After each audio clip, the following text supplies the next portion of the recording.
Good morning, good afternoon, good evening, good whatever time of day it is. Thank you for tuning in to Conversations with Dr. Don. The show is produced and broadcast from the Portland, Oregon, USA area. And for your first-time viewers, Conversations with Dr. Don is an ongoing series of one-hour standalone talk shows where I interview interesting people like most of you out there about who they are as unique, one-of-a-kind individuals and about whatever it is that we will be talking about. And this evening we will be talking about the status of healthcare reform in Oregon. And these two guests are repeat guests because they keep aggravating me to come back on. No, I keep begging them to come back on because they've been on so many times in the past 16 or 17 years. They're so interesting and so bright and so smart and so fun to be with. So Steve Weiss over there, a longtime friend. It's a pleasure. It's been a long time. How are you today? How are you feeling now? Disturbed. Are you mad, sad, glad, or what kind of feeling you're having? Very sad as to some of the killings by guns that have been going on for the past few days. And Samuel Metz, MD. Sam? Pleased to be here, Don. It's nice to be with you again. Yes, and for your viewers, you can remind them that it was on the Dr. Don show in 2010 that Steve and I, along with Joe Eusterman and Gene Uphoff, initiated the first steps toward Mad as Hell Doctors. Mad as Hell, I remember that very well. Culminating in the RV trip across the United States, ending on the White House lawn just as the Affordable Care Act was passed. Oh. Hundreds of people across the country got a chance for their Mad as Hell minute in front of we physicians and activists to tell how the healthcare system has failed them or their families or their friends or their community or their clients. So you started the boulder rolling, and it's still rolling to this day. We thank you. Yes. Shall I call you Dr. Metz or Sam? Only my mother calls me Dr. Metz, and she guards that title jealously. She said she paid for it, she gets to use it. Everyone else has to call me Sam. What does Steve call you? Sir. It's going to be that kind of a show this evening, I can tell you right now. We have a few questions that we brought up that we might cover during our hour together, because these two guys don't need anything more to prompt them or get them ready because they're ready to go. And we've only got an hour to go, so kind of restrain yourself, little fellas, okay? It's just a delight. How are you feeling right at this moment? It's been a busy day spent in the operating room. Steve and I went into a frenzy to get to the studio, and we're really glad to be here at the end of a busy day for each of us. All right. Thanks.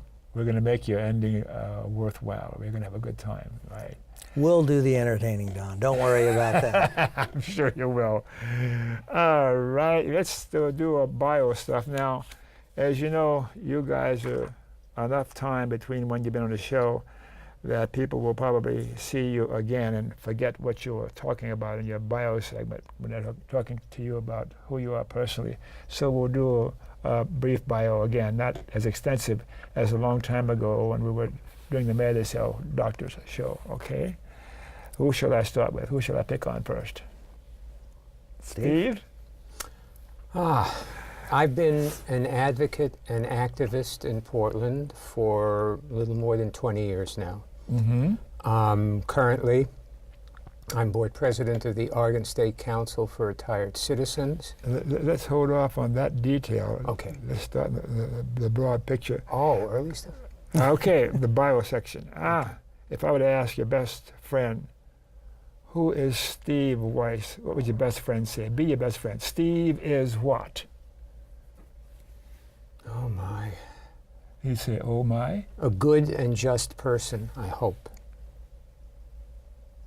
You've got a very acute friend.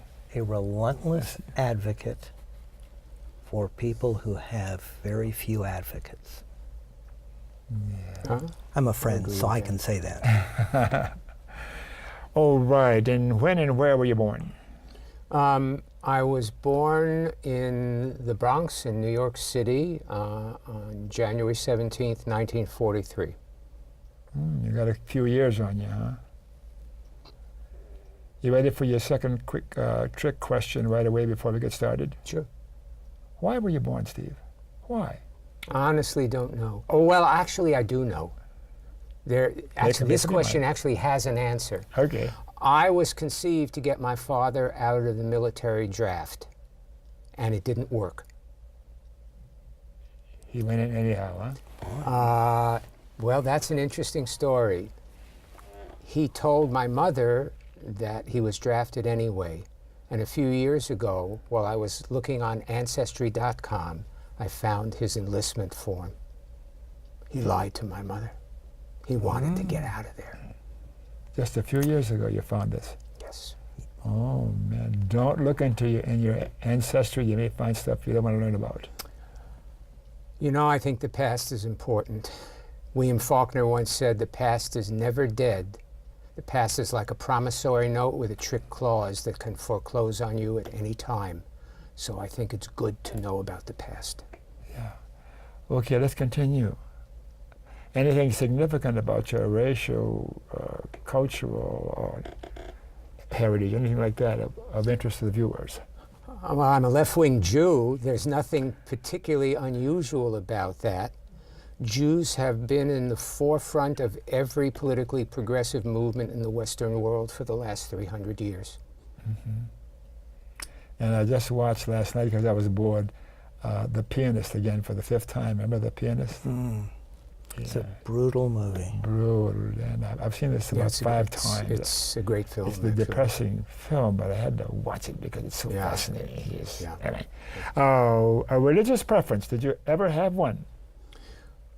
I was raised more or less with conservative Judaism. I was bar mitzvahed. By the time I was 19 or 20, I'd become disillusioned with the whole thing, but always identified as a secular Jew.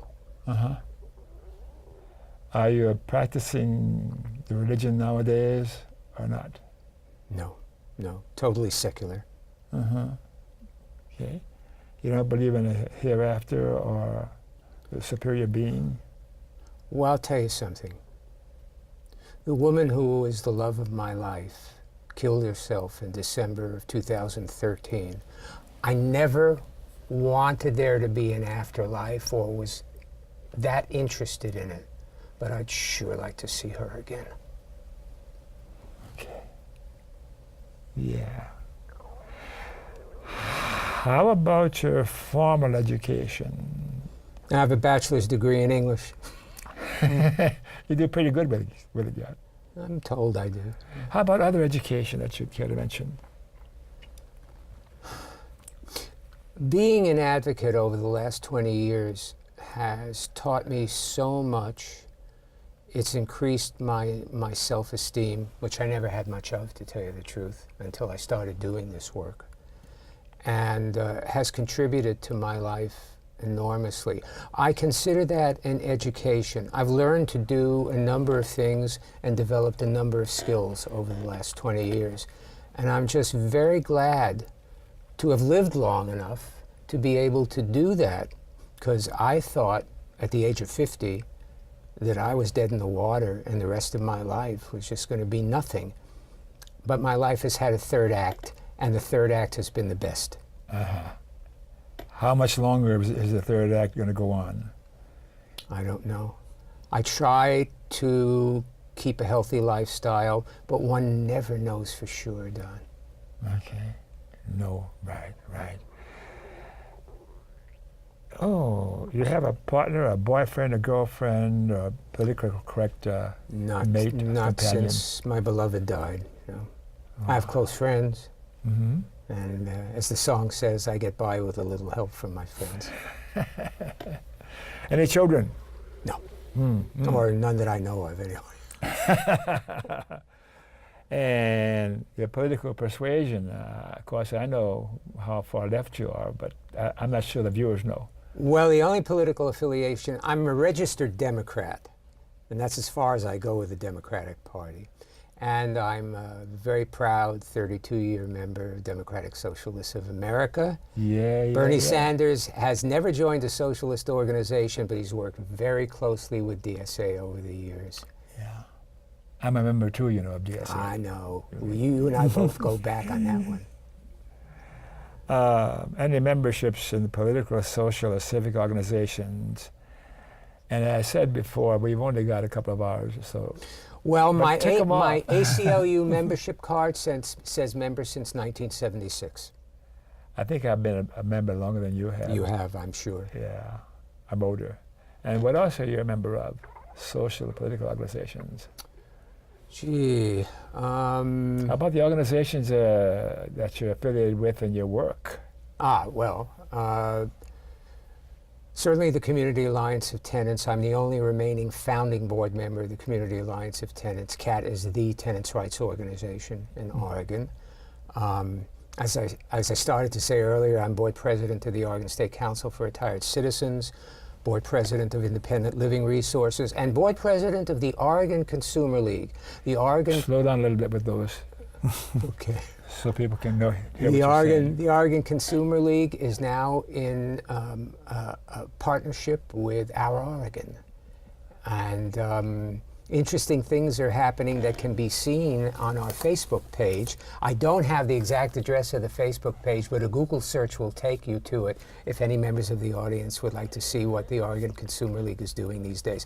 The OCL has been around for many years, but a small group of us have revived the organization, and we hope this new partnership is going to be very fruitful. So why are you involved to this extent with all these organizations? Why?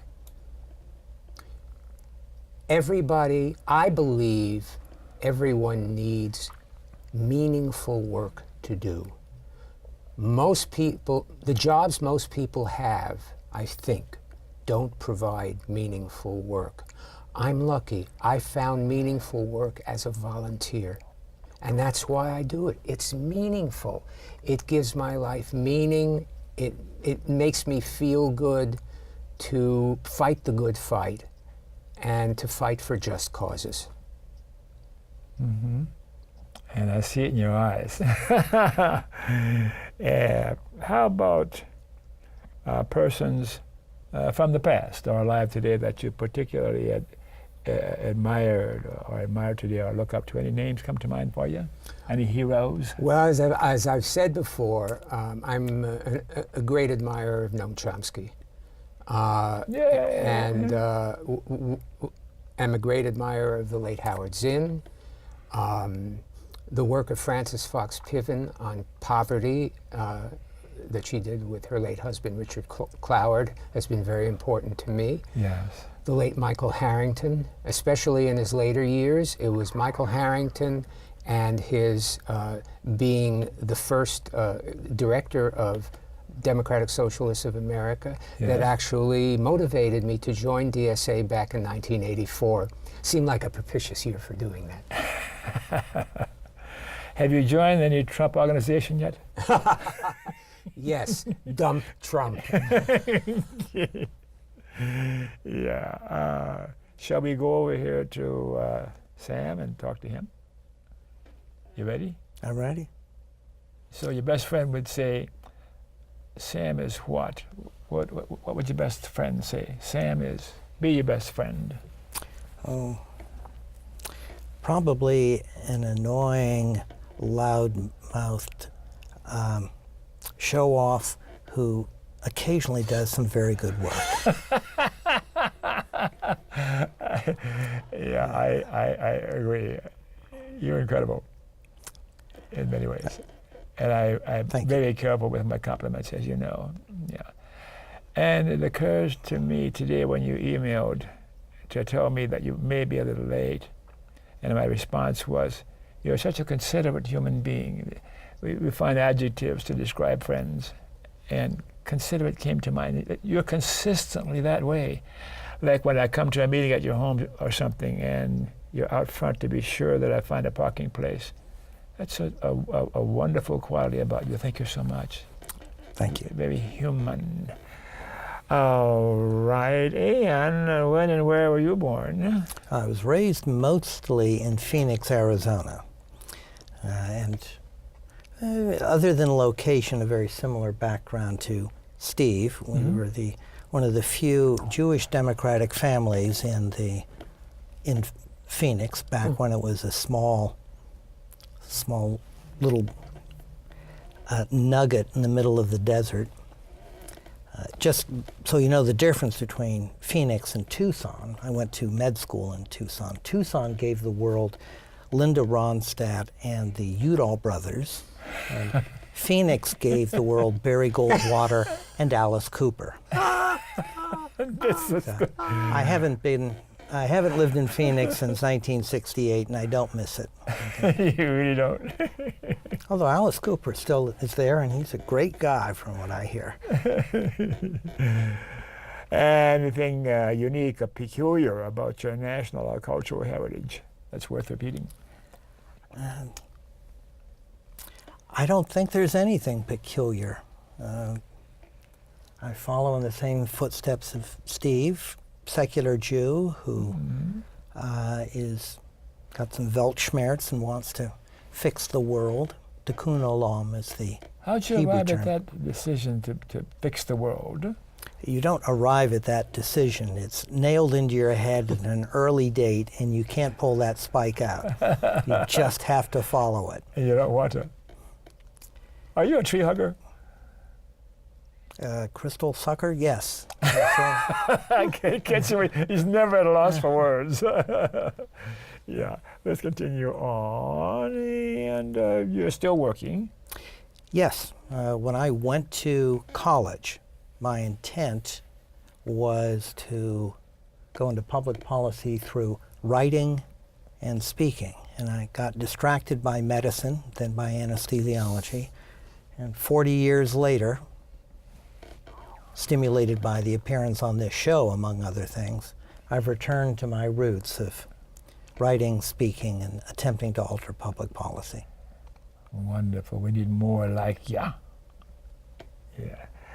So you have a partner, a boyfriend, a girlfriend, or something like that, huh? I'm married, and I have one son, a trans son, who is working hard to learn how to make the world work for him. He's 17 years old. I shudder to think what I was like at 17. But Alex he's doing his best to make his way in a world that seems to be just full of demands of things that he has to do. It's a rough time to grow up. He doesn't want to, and I want him to, as does the rest of his family. So we and he have high hopes for him, but they're different hopes. Is he still living with you? He's also living with his mother, who is also in Portland. He has 3 parents, mother, father, stepmother. He's got multiple families, including he's adopted, and we're in touch with his birth mother as well. So he's got a lot of folk looking after him. Is he fun? He's not boring. Okay. Political persuasion. Are you as far left as Steve is? I'm bumbling my words today. I'm a normal moderate. Okay. No, what the hell is that? Now, I'll tell you, I took one of these online match your policy views to the political candidates. And I had a 97% overlap with Bernie Sanders. I'm not sure what that 3% disagreement was, but I was surprised that if you really squeezed it out of me, I'm probably the same feather of the left wing as Steve is. I just don't talk about it quite as much. What are we Bernie supporters going to do as time goes by here? What's going to be happening in November? People like us and like me, I'm not sure where the hell to turn anymore. What do you think about what's going to be happening in politics There is an interesting debate going on the Facebook page of Portland Democratic Socialists of America between the Bernie or bust people and people like me who believe that Bernie is right when he says the main goal here is to prevent the election of Donald Trump. And I think that right now is job one, if you will. Trump simply must be defeated in November.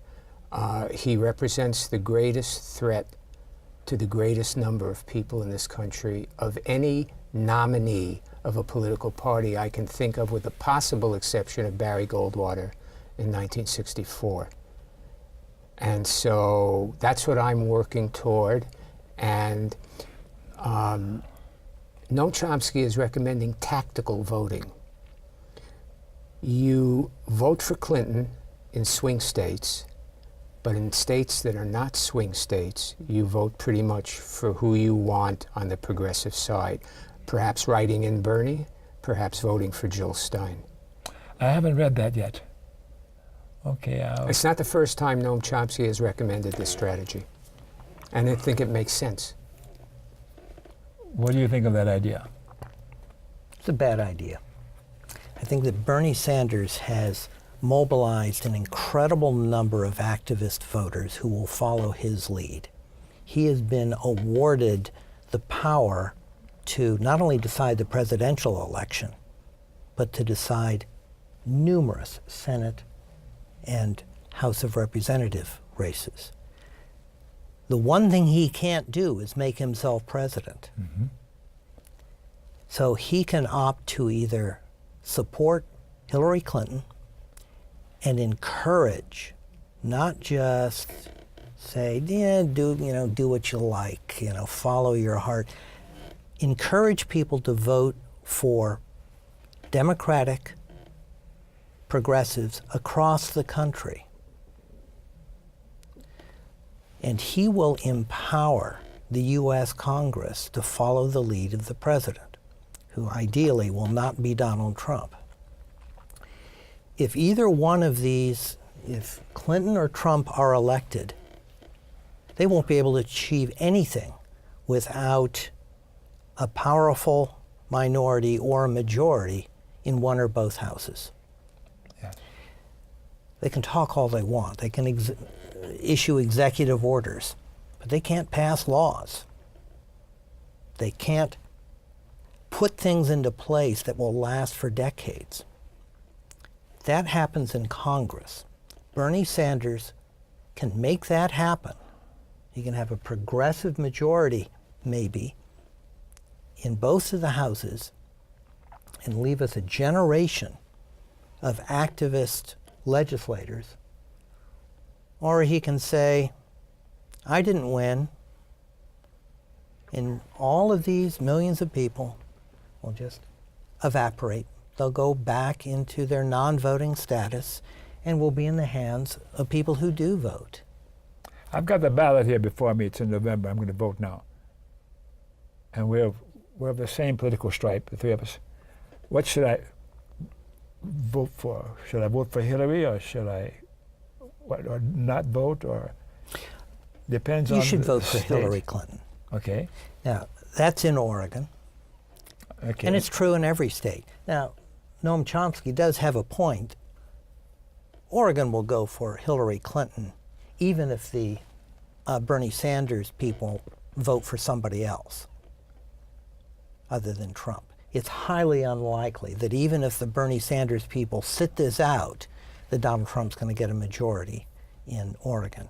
But I think we're beyond sending a message by voting for people who won't be elected. I think the time has come to pick out not just people who appeal to us, but people who can work in our interest. Because if we don't pick the people who will work in our interest, other people will pick candidates who will work in their interest. I don't think Hillary Clinton needs to hear that there's tens of millions of Americans who are disappointed with the mainstream Democratic agenda. She doesn't need to know that anymore. She's got that. But if she discovers that Bernie Sanders has mobilized all of these voters for this election, then maybe 2 years from now, in the congressional elections, she'll ask Bernie for his help again. And maybe after she's elected president, she doesn't have to come up with guarded, preposterous statements that are designed not to offend too many voters. There's a big difference between what you can say running for the nomination and what you can say as a candidate and what you're actually going to do. No matter what any candidate says during their campaign, no matter what they promise, we have to have a pretty good idea of what they're going to do when they get there. There's really no question what Donald Trump's going to do when he gets there. Clinton has not been clear about what she's going to do when she gets there, but we can make a good guess. And whatever it is, it's a lot better than what Donald Trump would do. And whatever it is, she's going to need help implementing it, and Bernie Sanders can provide that help. Bernie Sanders will endorse Hillary Clinton tomorrow. Will he tell these, how many, 15 million people who voted for him, will he say, you should vote for her too? Or is he just going to say, congratulations, Ms. Clinton, you've got one more vote from me, but I can't speak for anybody else? We'll see. Whoa, I thought this was a kumbaya moment, but we finally have some differences between you two. However, Hillary Clinton is the only other candidate that can win the presidential election, and therefore I want her to win the presidential election. All the investigations are essentially finished. But I don't know that it's either necessary or wise that she win the election by the largest number of votes possible. I want her to win it so she defeats Trump. But I don't know that she deserves the largest number of votes possible. I don't think it's a question of what she deserves in number of votes. I think it's a question of Bernie Sanders demonstrating that if you appeal to him, he can mobilize voters across the country. and you're looking at it long term, aren't you? Looking at it not just this election about who's elected to the presidency. I'm looking at it to this election who's elected to the U.S. Congress and to state houses around the country. And 2 years from now, will Bernie Sanders be able to mobilize these people again? If he can, there are going to be a lot of people who are going to be asking for his help. They're going to be beholden to him. Steve? He says this is about a movement, that is to say Bernie does, and he's right. That's important. I think, having read a lot of Bernie's stuff, that he'll do what is necessary tomorrow. All right, so I got to ask you one more question before we take a break and then come back to the subject of this show. Persons from the past or alive today that you admire or look up to, any names come to mind other than Steve? I admire a class of people who are able to see their role in larger society, who feel an obligation to take care of other people. That's not commonplace. We all enjoy our civilization, but it's easy to forget that the civilization was built because all of the members had at least a little bit of commitment that they'd sacrifice something of themselves so that civilization will survive. I think that Donald Trump, for example, taps into people who don't believe that, who say, we've given too much and it's time for civilization to take care of us. That's pretty much antithetical to how we make this a better place. It's a roundabout answer to your question. And it prompts another question, but we better move on because between the three of us, we'll never get to the topic that we're supposed to be talking about. True. Shall we take a break, Mr. E?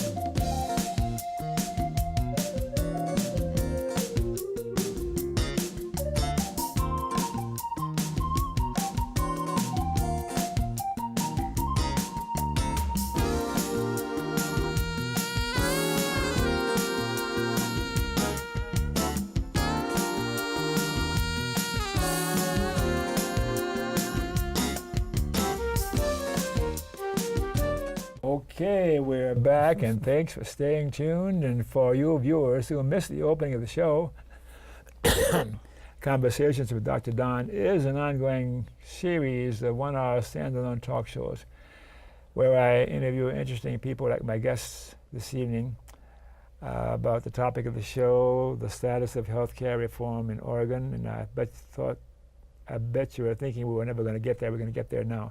Okay, so let's get started here.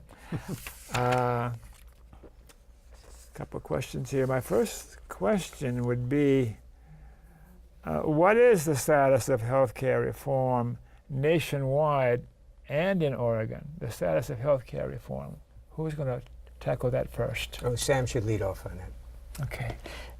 Just today, the Journal of the American Medical Association published an opinion piece by our president on the status of the Affordable Care Act and what to do next in healthcare reform. It just came out, the piece. Just today, just released online.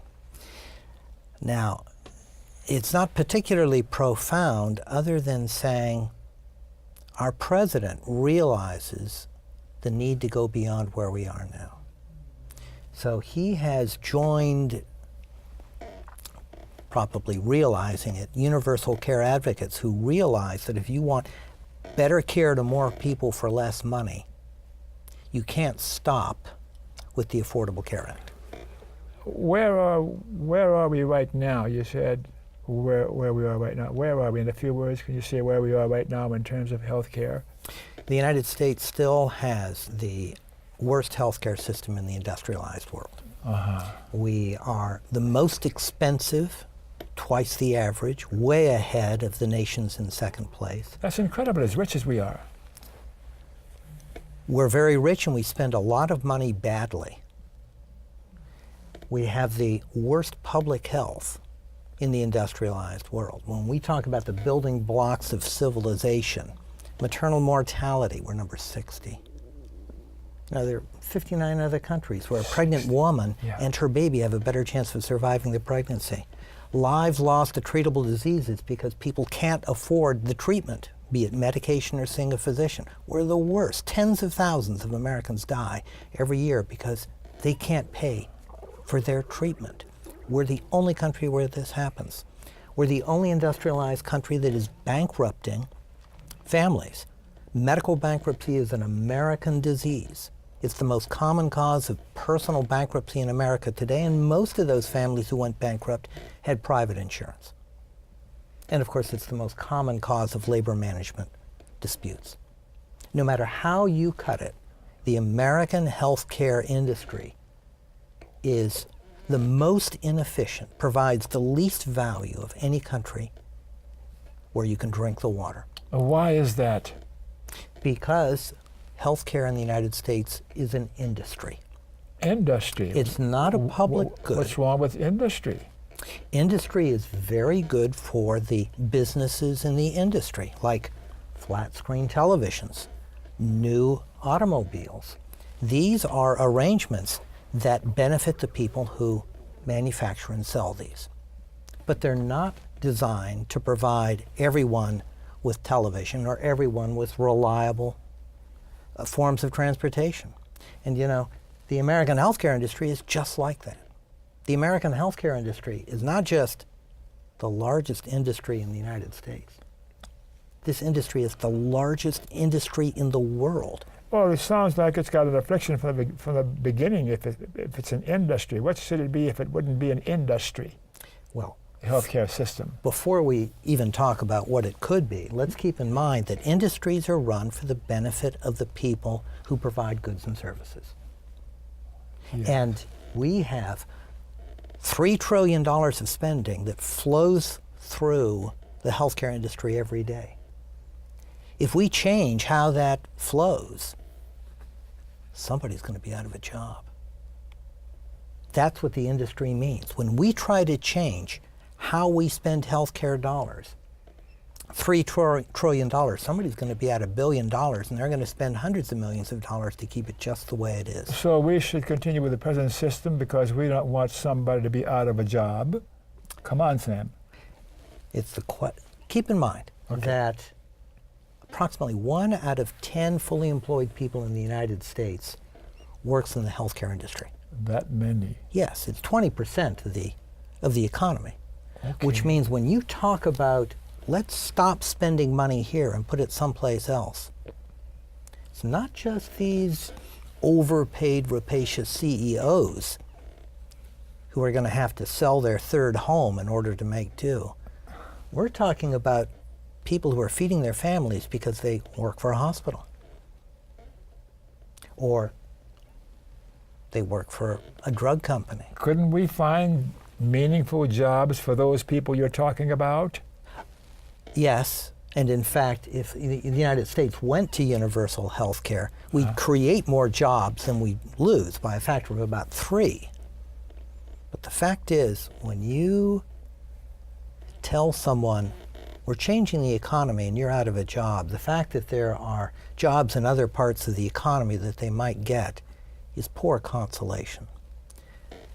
Other countries, other Western countries, I hate to say it, benefited from having the daylights bombed out of them in World War II, because they had to recreate a healthcare system not to serve as an industry, but because these nations were struggling and they needed to make sure everybody got the health care they needed.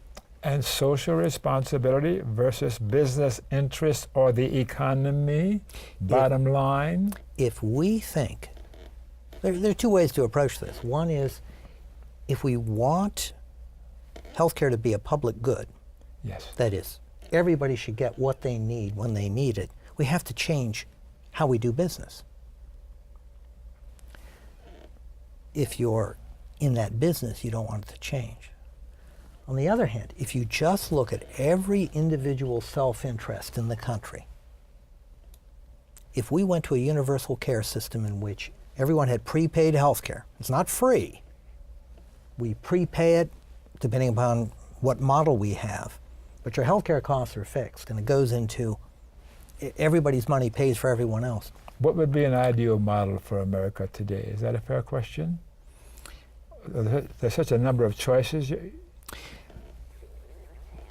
Every healthcare system in the world today faces the same problem of increasing healthcare costs and a decreasing willingness of patients and taxpayers to pay for it. Every one of them. And they all are dysfunctional and have their own disadvantages. But we could switch with any healthcare system in the industrialized world, with France, with New Zealand, with Germany, with Norway, with Australia, Asia. Japan. We'd have problems. We'd have different problems, might even have more problems, but we'd be providing better care to more people for less money, and we wouldn't be bankrupting families. So social responsibility will achieve a level of primacy and consideration of society and culture. And Steve and I disagree on this. come on, Steve. I think that the way to sell universal health care to people who are terrified for their families and don't want to change because whatever tenuous grip they have on healthcare access they don't want to lose, is to show that it's in their family's long-term financial interest to have a universal healthcare plan, independent of their sense of social responsibility. Well, I don't know that I disagree with Sam on that. It's just a matter of actually convincing people of it. I don't think that the argument is bogus or unjust. I think it's actually an effective argument. But so far, we haven't gotten very far with it, for reasons actually that Sam just mentioned. I mean, I don't have any magic solutions here to how to convince enough of a majority of Americans that we need universal And I'm not healthcare. looking for magic solutions either. I'm looking for some solutions. Oftentimes we'll say, I'm not looking for magic solutions, is to stop looking, because to go beyond what we've got now is just an imagination. So the idea, I've got to think there are solutions, like in other countries they've worked up with other solutions, and they're better off than we are as far as taking care of our It seems to me citizens. that in terms of social safety net policies, we tend to be anywhere from 30 to 50 years behind the European nations on things. And one of the reasons, actually, Sam identified in what he said earlier, virtually every country in Europe, with the exception of Sweden, an interesting exception I won't go into now because there's a story behind that, the United States was never occupied by a foreign power in either of the two great wars in the 20th century. It changed the countries that were occupied, but we seem to think that divine providence kept us from that happening. And of course, that's not true. It was simply a matter of chance and circumstance that we weren't occupied or conquered, if you will. And I don't know. I mean, I think Sam's argument is a good one to approach people with in terms of universal health care. But it's been slow going so far, and it has been slow going for almost every social safety net program that has been enacted since World War II. And Trump, of course, wants to abolish or severely cut all of them. And so, I don't know, this is a conundrum for me in terms of how to convince people quicker. Should profit still be the primary motivation rather than the social safety net? It seems like there's a conflict here. There is. But I don't know how to convince people that it's in their own worst interest to allow profit to reign over the healthcare system. I think it's helpful to keep in mind that in the United States, and especially in Oregon, a good part of the healthcare insurance is sold by not-for-profit organizations.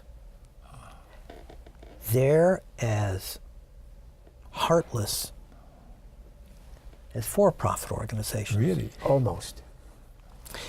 The business model is the same. You know, Business 101 says you cannot stay solvent if you spend more money than you take in. And for health insurance, lesson number one is you cannot stay solvent selling comprehensive policies at affordable prices to people who will get sick. Are you suggesting the insurance companies be sidelined to put out the pasture? The way we pay for health care in the United States is more critical than how we deliver it. Yes. The way we pay for it is through private health insurance companies. Private health insurance companies retain 20% of our premium dollars that we pay them so that they can figure out who's insured, what their policy is, what their benefits are, what their drug coverage is, which doctors they can see, and keep track of that as everybody's health insurance status is changing. Costs a lot of money to do that. So out of every $5 we give to insurance companies, they keep $1. That's just the first half of the story. Once providers like me provide care, we spend another $1 trying to collect from the health insurance industry. Because the longer they hold on to their money, the more money they make. Yeah, interesting. The average insurance company denies 30% of all first claims. If instead, let's say in Oregon, which spends probably around $4 billion a year on health care, if the state of Oregon said, we're just going to let everybody get the health care they need. You think you need to see someone, you go see them, we'll pay for it. That sounds like socialism. Well, first our cost would go way up, right? However, we would recover $5 billion that doesn't go to insurance companies who are filtering people out. It costs more to say no than it does to say yes. If Oregon went to a single-payer universal care system we discover that what we currently pay now in out-of-pocket payments and premiums is more than the additional taxes we'd pay to participate. And even though we're paying less, we would have absolute health care security for our families. No one would go bankrupt trying to pay for a treatable disease, and we'd know that no matter what happened to us, our families would get care. Well, why aren't we doing that? More people need to see your show, Don, and listen to us. There are, as you heard, it's a big industry, and there are a lot of people who will pay a lot of money to keep things just the way they are. It's not me, it isn't Steve, it isn't you. So let's pursue another question here to see if we can do that.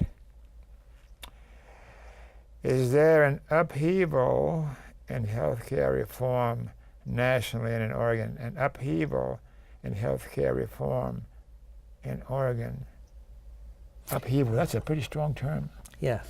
Unfortunately, there isn't an upheaval in how we're delivering health care or financing health care, and there ought to be.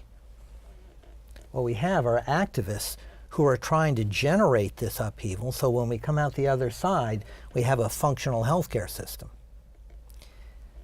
One of the activists is in our state legislature, State Senator Michael Dembro. Michael Dembro. Yes, for the last 3 sessions, has submitted a universal care, single-payer health care bill in the Oregon legislature, which has not gotten out of committee. And of course, the House and the Senate can't vote on it unless it gets out of committee. But every session, the number of legislators who sign on as co-sponsors increases. And each year, if we elect the right legislators to the Oregon legislature, we're going to find that a majority of them have signed on. We don't have enough money to finance those legislators you're looking for. It takes money to get legislators to pursue your interest. It's very hard to change. I can't stop him.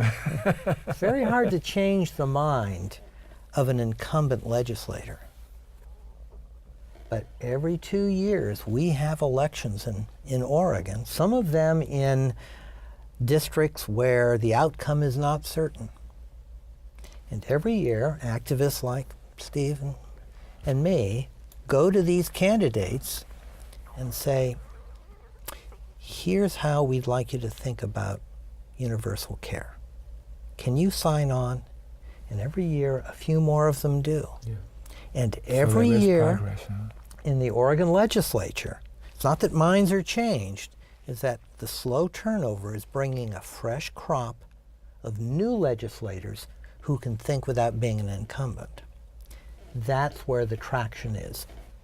Candidates, unelected candidates, pay a whole lot more attention to activists than incumbents in seats that they're going to hold for as long as they want. You've got answers for everything, don't you? We got to move on because we're running out of time now. Another question? Okay. Bernie Sanders. What has Bernie Sanders done for health care reform? What has he done in his candidacy? Influence Hillary's platform or what? Oh, clearly, yes. You think he's had some effect on her platform? Yes. I don't think there's any doubt about that. But Okay. it's incremental on her part. But it's better than nothing. And I think Bernie's issues have gotten known by far more people than they would have ordinarily if, number one, he hadn't run at all, and number two, he hadn't done so well in the primaries. I mean, as my grandmother would have said, 13 million people is not chopped liver. I mean, that's a lot of people voting for him and winning 22 primaries, despite being a self-declared socialist. Now, I grew up in the 1950s, Don, in New York. I remember the anti-communist hysteria. Michael Rosenberg, now Michael Mirapole, was in my 3rd grade class at PS 70, and I have the class picture to prove it. I can remember the lunacy without understanding, because I was so young, the reasons for the lunacy. Among my parents and their friends, all Jewish, they adopted the notion that if the execution of Julius and Ethel Rosenberg would get the Jews off the hook in regard to the communism issue, it was worth it. Now we know, based on lots of research, that Julius conducted a very small spy ring that had nothing to do with nuclear secrets. Yes.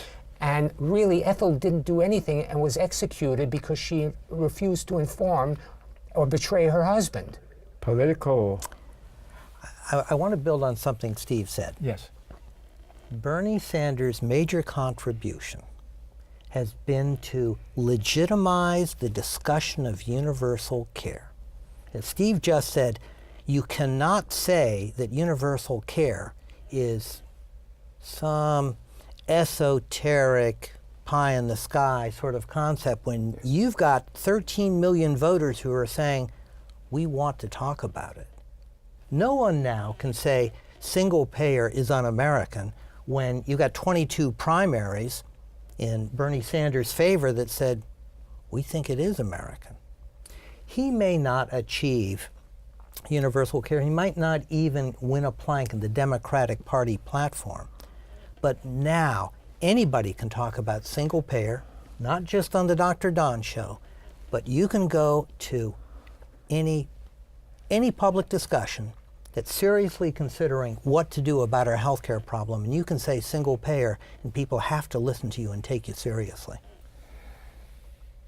There is a glimmer of hope that you guys are causing to rise in me as we talk about this. Yeah, and I've been feeling rather hopeless and even helpless in recent months with what's been going on with this election thing going on. I'm aware of time running out. Let's take a few minutes to talk about a final message to the viewers. But we have a last question I wanted to ask you, and it's terribly important, but we don't have enough time, but I'm going to ask it anyway. Are we turning into a gunfighter nation? Is that what's happening in America with what's been going on in recent weeks and months and the killings back and forth? And a gunfighter nation, that was a question that you asked, and I wonder what you mean by that.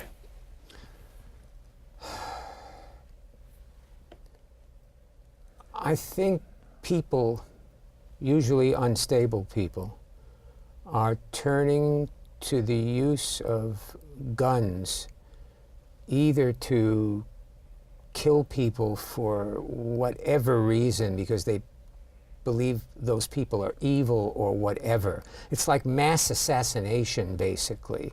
And even children, I mean, none of it, in a sense, makes all that much sense. It's the availability of guns that's the problem. We know that there are other countries where this doesn't happen because of their policies in regard to guns. The degree to which Congress has caved into the National Rifle Association is a national scandal. What shall we do about guns, if anything? I'm sorry to cut you so short. I'm going to tie this into healthcare reform. Please. There were 4 survivors of the Umpqua Community College shooting, injured survivors, who had to go to the internet begging for money to pay for the health care they needed. Oh. This all ties together. Yeah. And we don't want to, let's put it in perspective with terrorism. More people are murdered in the United States by their friends, neighbors, and families with firearms than are killed by terrorists. And there are more Americans who die because they don't have money for health care than die by gunfire. You are far more likely in the United States to die of a treatable disease because we don't have health care than you are to be shot by a terrorist, to be shot by a policeman, to be shot by some unknown assailant. If we want to preserve our families, and we've got just one place to start, let's start by giving health care to the people who deserve it, including the people who get shot. And then if there's any effort or time left over, we can look at doing something about guns and automatic weapons. My God, time is running out. So look at the camera and say something to the viewers that is of importance for you. Okay, who's going to go first? You got about 30 seconds to say something. You're not helpless. You can vote. You can tell your candidates how you're going to vote. You can write your legislators. You can call your legislators. You can visit your legislators. You don't have to solve your problems. You just have to tell the legislators what your problems are so they cannot escape it. Steve. It's very important that you vote, and it's very important that you vote to defeat Donald Trump in November, because he would probably be the worst disaster in presidential history. Oh, okay. We have time for a PSA or not, but I want to, thank you guys for coming on so much. Thank you, Don. Thank you so much, yeah. The ACLU, go to that website and learn about the ACLU and the work they've been doing for so many years. We need look at, and we got to end corporate personhood. We got to show the population that corporations are not persons and money is not speech. And thanks for watching. Remember KFC, not Kentucky Fried Chicken, Dr. Don's KFC. Kind, friendly, and charitable. Be kind, and be friendly. And be charitable to you too. And you too, man. And you too, nurse. You too. Gracious and God, I really enjoyed this. Thank you, Don.